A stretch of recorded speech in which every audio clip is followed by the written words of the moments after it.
L'actualité, c'est aussi cette opération déminage menée aujourd'hui même par le gouvernement et toute la semaine après la publication du rapport Spinetta qui avance des pistes parfois choc pour réformer la SNCF. Le gouvernement reçoit syndicats et directions. Premier jour des consultations sur ce dossier donc explosif. Les premières pistes envisagées, on les connaît. La fin du statut avantageux des cheminots, la fermeture de petites lignes. Et ça fait déjà beaucoup réagir et ça a même poussé la CGT à déjà organiser une grande manifestation nationale le 22 mars prochain, jour de grève dans la fonction publique. On en parle avec mes invités.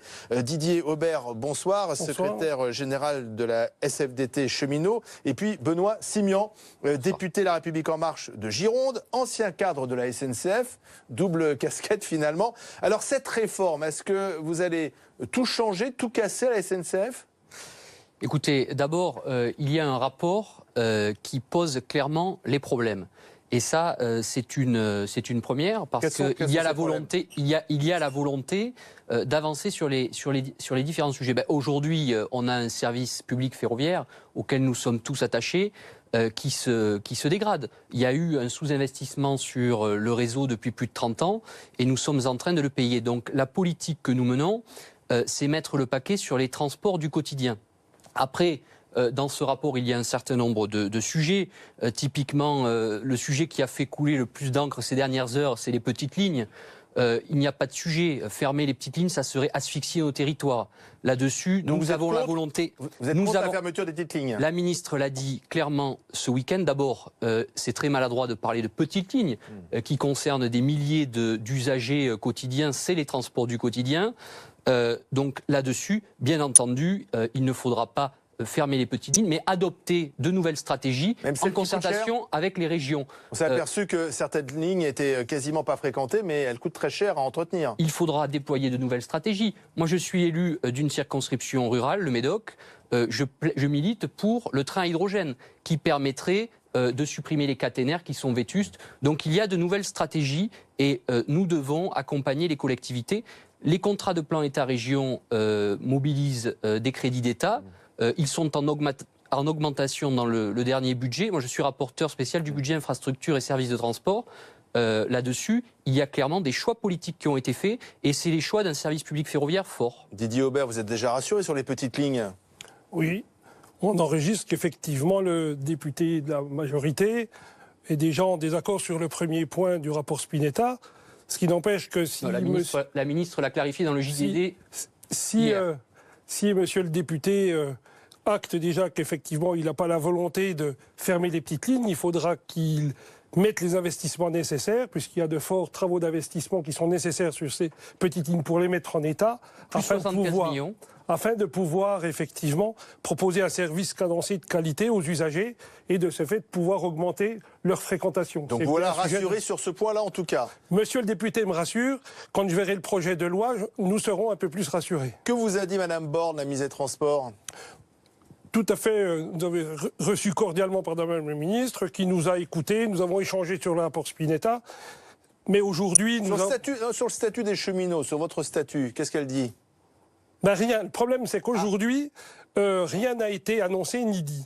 On doit attendre une annonce du Premier ministre qui serait faite lundi prochain, qui visera à déterminer la méthode et le calendrier de cette loi. Ça sera le 26 février à Matignon. Oui. Donc ça veut dire qu'aujourd'hui, on a échangé cordialement sur nos points de vue, mais on a bien eu du mal de savoir où voulait aller le gouvernement par rapport à ces propropositions du rapport Spinetta. Ça vous rassure, ce flou, ou ça vous inquiète ?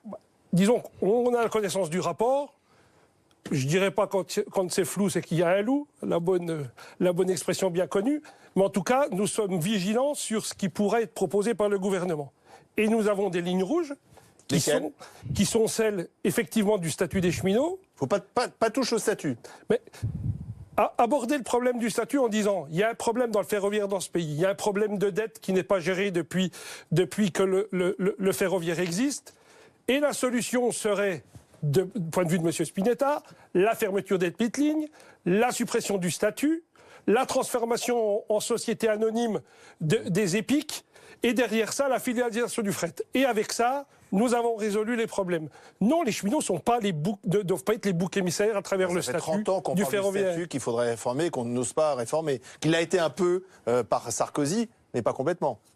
Monsieur Sarkozy a touché Au régime à spécial. une réforme paramétrique des régimes spéciaux. Là, le statut, c'est beaucoup plus large. De quoi parle-t-on dans le cadre du statut? C'est la garantie de l'emploi? C'est la garantie de l'emploi, c'est une grille salariale, mais c'est aussi du travail 24 heures sur 24, samedi, dimanche et fête, dans des conditions dérogatoires au Code du travail, et que c'est un équilibre, ce statut. C'est un équilibre entre des droits et devoirs sur des cheminots qui font du service public à longueur d'année. À partir du moment où on touche à l'équilibre du statut, et on ne parle plus de service public ferroviaire.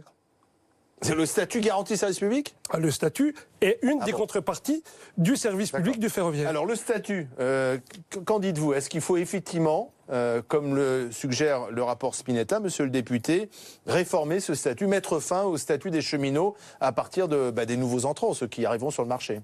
D'abord, je voudrais saluer le travail qui est fait au quotidien par les cheminots, qui sont tous attachés au service public ferroviaire, comme ce gouvernement est attaché au service public ferroviaire, puisque avec ce rapport, nous mettons clairement sur la table les sujets. Et oui, il y a un sujet. Nous devons améliorer le service public ferroviaire. Le quotidien des Français, on le connaît.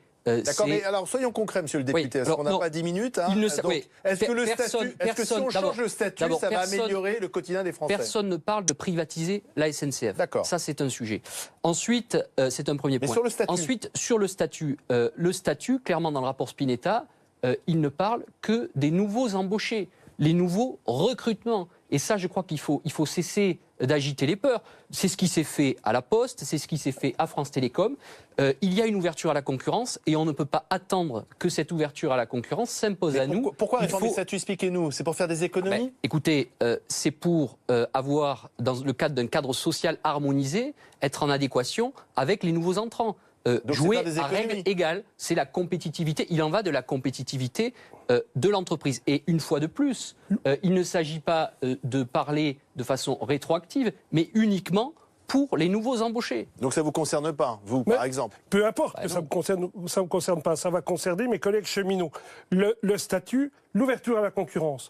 Pourquoi opposer le statut avec l'ouverture à la concurrence, si ce n'est dans les volontés de la majorité pour être compétitif, de faire du dumping social en sous-entendant que nos collègues des opérateurs ferroviaires privés coûteraient moins cher et seraient moins bien payés que les cheminots. Si mon point de vue, ça sera une concurrence compliquée pour la SNCF. Si la SNCF est plus chère, plus coûteuse... Ça serait la casse du service public. Le statu quo serait terrible. Nous attendons autre chose d'un gouvernement que celui d'ouvrir la concurrence sur la seule base du dumping social entre salariés. Nous sommes dans un monde globalisé. Il y a une directive européenne avec le 4e paquet ferroviaire qui a posé les règles d'ouverture à la concurrence. Oui. Si je vous écoute, on attend, on ne fait rien, on laisse le système ferroviaire s'écrouler avec une dette abyssale. Moi, je suis rapporteur du budget. Aujourd'hui, la réalité, c'est qu'à la fin de l'année, SNCF, c'est 50 milliards de dettes. Et qu'est-ce que dit le gouvernement? Pour la première fois, le gouvernement dit on va reprendre la dette. Monsieur le député, en contrepartie, on va adapter le modèle ferroviaire. Qu'est-ce que c'est que ce deal? C'est un bon deal. La dette du ferroviaire, c'est pas la dette des cheminots. C'est la dette donc des cheminots aussi.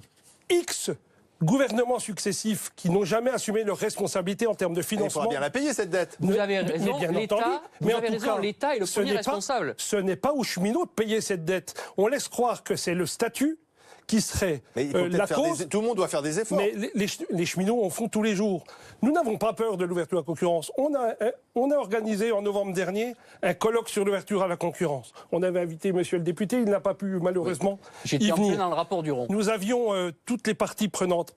Nous n'avons pas peur, on n'est pas favorable à l'ouverture à la concurrence. Quand on regarde dans les pays européens, ça n'a pas amené des résultats mirobolants. Il n'y a qu'à regarder l'Angleterre.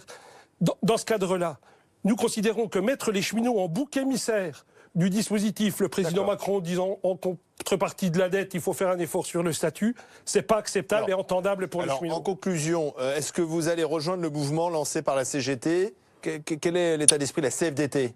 On va attendre lundi ce que va nous dire monsieur le Premier ministre sur son calendrier et sa méthode. Madame la ministre des Transports nous a annoncé que derrière, il y allait avoir un calendrier de concertation et de négociation. Il est clair que nous avons affiché les lignes rouges. si ces lignes rouges sont franchies, nous nous mobiliserons le 22 ou un autre jour, parce qu'il n'y a pas qu'un jour dans l'année, il y en a 365, et que derrière ça, nous verrons s'il y a lieu d'anticiper le 22 ou d'attendre des négociations. Une intersyndicale est prévue jeudi soir. Monsieur le député, 30 secondes, est-ce que vous êtes prêt à bloquer la France pour réformer la SNCF? Pour conclure en 30 secondes, parce que c'est dur sur un débat aussi important que celui-là. Mais c'est le début, on aura l'occasion de se revoir. On ne commence pas une concertation en pensant au conflit social. C'est le premier point. Et vous comme moi, nous sommes tous les deux attachés au service public ferroviaire. Donc l'idée, c'est de mettre le paquet pour remettre le service public ferroviaire sur de bons rails. Et trouver ensemble les bonnes solutions. Tout à fait. Merci, messieurs.